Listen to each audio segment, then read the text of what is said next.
prisoners had not been placed inside of the individual cells which had the secure locking mechanism. But instead, at the time of the escape, they were in a corridor which had burglar bars and which were immediately located outside of the 3 or 4-story individual locking cells. By their being there, it allowed them to bend the wrought iron or iron grill that secures that corridor area and to escape. It is therefore clear that had the men been placed in the individual locking cells, which had proper and functioning locking mechanisms, that they would not have escaped or had the opportunity to escape. Further, warnings had been issued at least 2 days prior that the men were high risk and were also a flight risk. And therefore, based on those warnings, it was even more important to ensure that all of the standard operating procedures were followed to minimize any risk associated with the prisoners being at the police station. The investigation, therefore, has concluded that there was a failure to heed the crucial alerts, a failure to follow the standard operating procedures. There was clear supervisory negligence and improper shift handovers, and that those factors contributed to the opportunity being presented to the prisoners to escape. So in summary, it is accepted by the police that human error, primarily in the form of negligence, played a pivotal role in the escape of the officers. I want to highlight that I have full confidence in the Commissioner of Police and the executive and management of the police. And I have full confidence in the officers of the police service. And that confidence is also based in the fact that I expect, and our conference here this morning demonstrates, that the police, the leadership of the police, is prepared to hold the institution of the police accountable in circumstances where officers fall below the expected standard of behavior. I will also point out, however, that as Minister for National Security, we do not think it wise nor sensible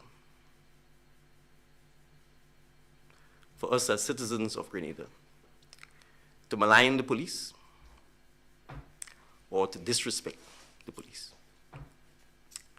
We will not accept, nor encourage, nor tolerate this. The police play an invaluable role in public safety and the security of this nation. It is a dangerous job. It is in many times a thankless job. And it is a job that doesn't pay hundreds of thousands of dollars. But it's a job that is absolutely necessary. And as citizens of the country, we need to support and permit the police to do their job when they are doing so. And so, it is our responsibility to assist the police in ensuring that we build, nurture, and sustain a professional police force. And one way of doing so is holding the police accountable when they fall below the expected mark. But as I've said, that is not an excuse for wanton disrespect or disregard or hindering the police when the police are carrying out their duties. And those duties invariably involve protecting you and me, the members of the public. So what has been done as a result of the findings of the investigation pertaining to the escape of the 3 prisoners? The Commissioner of Police and his team has already embarked on a number of initiatives. And I will start first with disciplinary action. Disciplinary action has been taken against So far, 4 police officers who were charged this morning: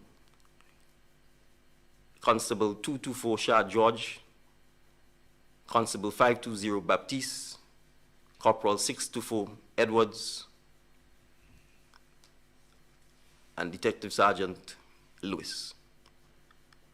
They have been charged with various offenses under the Police Act, ranging from making a false statement, permitting the escape of a prisoner, and breaches of standing orders in various counts.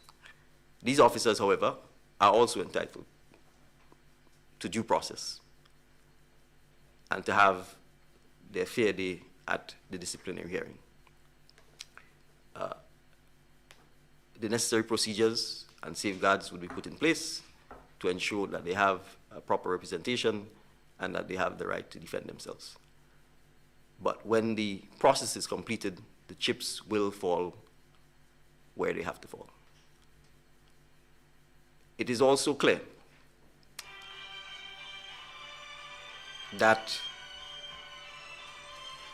the leadership at the station is a matter that requires attention as well.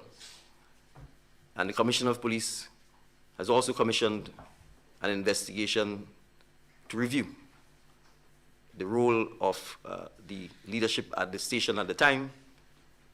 And when that investigation is completed, given that the leadership falls for the purposes of disciplinary purposes to the Public Service Commission, the necessary report will be submitted to the Public Service Commission, and the Public Service Commission will then choose to do what it is empowered to do. So I want to reiterate that the Police Service and myself as Minister of National Security is committed to transparency. It is committed to holding the police accountable in circumstances where it is warranted. In addition, the Commissioner has already issued communication to the divisional heads highlighting the following: a comprehensive review and assessment of all police stations infrastructure, and specifically police station cells infrastructure. And so a police force-wide assessment of the cell infrastructure is on the way. And that specifically includes the cells at the police station. Review, and if necessary, the strengthening of the outer cell doors of all police stations where cells are located to minimize and reduce the risk of unauthorized access is currently on the way. The implementation of self-contained cell clusters with integrated toilet and bathroom facilities will also be implemented. And in more basic terms, what that means is that we have police stations where there are no bathroom and toilet facilities immediately where the cells are. The effect of this is that prisoners or persons in police custody would essentially have to be moved from these cells to other locations within the police station to do basic things like use the bathroom or the toilet. That obviously increases the risk associated with their presence at the police station. And so they need to put infrastructure in place that limits the movement of prisoners from self-contained cell clusters has to be implemented. The enhanced and comprehensive use of closed-circuit television or CCTV to cover entrances and exits to cells and the cells themselves will be implemented across all police stations that have cells. The review and enhancement of protocols for the handling of prisoners. It is clear that in light of the finding of the report of the investigation, that the standard operating procedures were not followed, that it is absolutely vital for the republishing, reiterating, and the enforcing of the police standing orders, particularly those relating to prisoner handling. Similarly, a review of the protocols for escorting prisoners to and from police stations and to and from courthouses or any other places that they may be required to visit. And in